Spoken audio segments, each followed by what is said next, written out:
Throughout his life, Donkey Kong has been caught in a custody battle, with this domestic dispute lasting over 20 years. The divorcees, Nintendo and Rare, a dynamic duo in the gaming market that was torn apart by a homewrecker we all are too familiar with, Microsoft.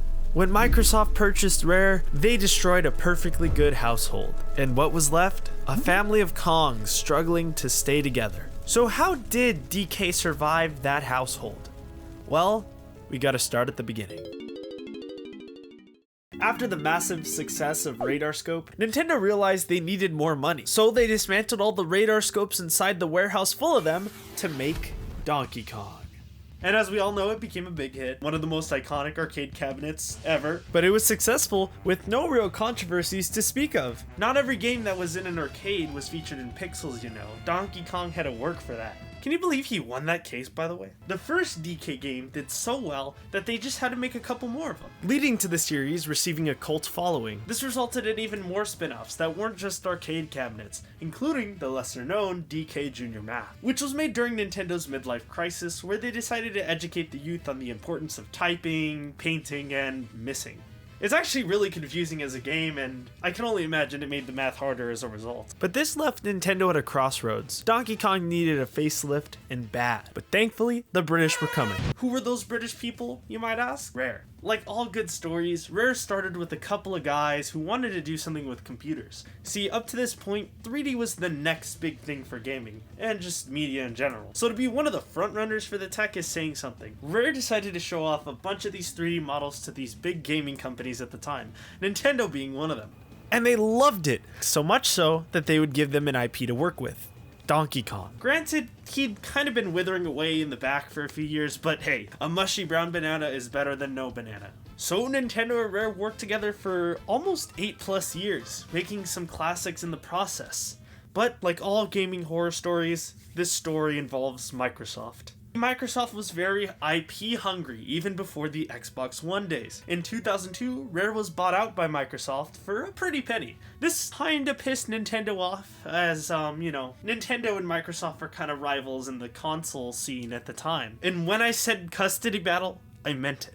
It was just a really ugly breakup for Nintendo and Rare. And there Donkey Kong was, stuck in the middle. But his design for the majority of its existence was based off the Rare model and not the arcade cabinet one. And Nintendo didn't really need to change the design at all, because remember, they still owned DK. But in the middle of all of this, Nintendo and Rare gave birth to a very crucial Kong, Diddy Kong. He was like the little brother to Luigi, only more so.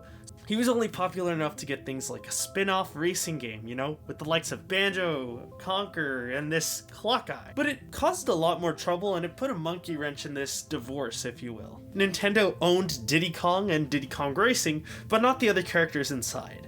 And this is where it gets a little bit confusing, so bear with me. Yes, Rare created the designs for Diddy and DK, but Nintendo owned the concept and the name Donkey Kong, so characters made under that moniker would in theory belong to them. Basically, all the Kongs, for example, are owned by them. That doesn't mean they use them all. However, characters like the Clock Guy and the giant pig wizard thing, those are all Rare. Like, Rare could do whatever they want with those guys. Coming back to 2002, this whole Microsoft buyout thing left a huge, just disgusting taste in Nintendo's mouth.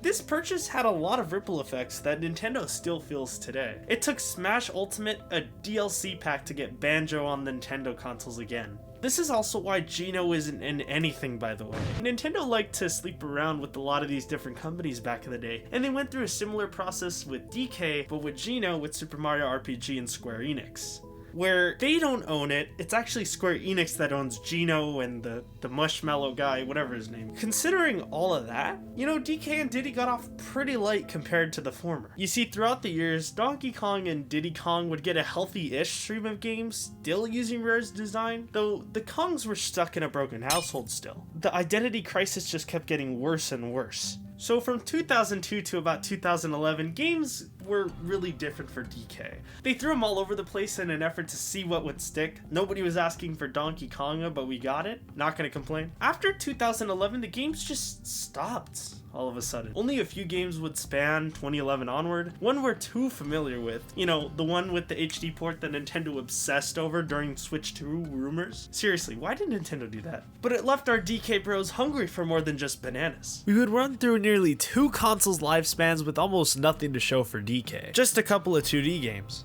But then 23 years later, DK finally decided it was time to go get that BBL done. It started small, with 2D renders being tweaked across websites and other things. This DK calendar, for example. This caught a lot of attention on Twitter, and it had Mario Twitter frantically searching for calendars at an almost alarming rate. Like I mentioned earlier, this would also be changed on websites.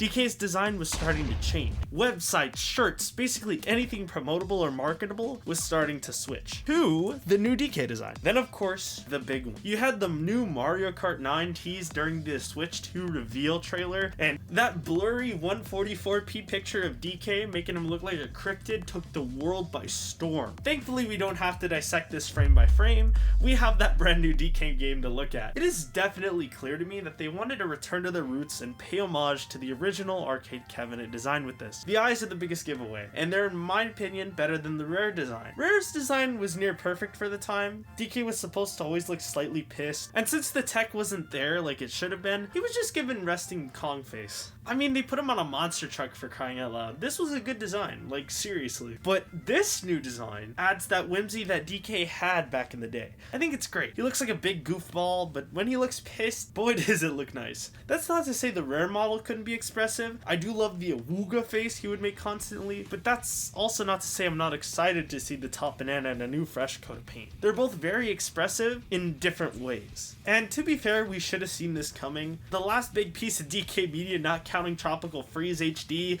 and the over marketing of it, was Smash Bros. Ultimate's mural. Notice how this painting was more an homage to his old design and nobody really cared? This was something that went way further back than any of us realize. In fact, they brought out some of the big guns. Nintendo literally confirmed that they had the Odyssey team work on this game, which was huge. The Odyssey team. They decided instead of making Mario Odyssey 2, they were going to make that Donkey Kong game, and I think it was a great idea. They wanted to give DK some love, and that's why they had their unpaid intern market Country Returns HD so much.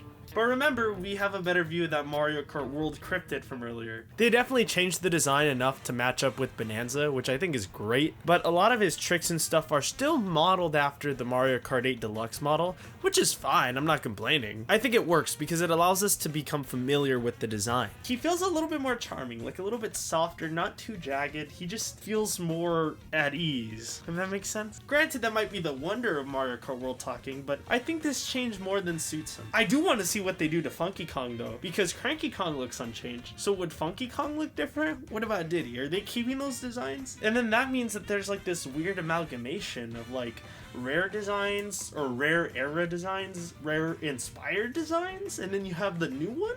I don't know how to feel about any of that, but that's all I got. Bye.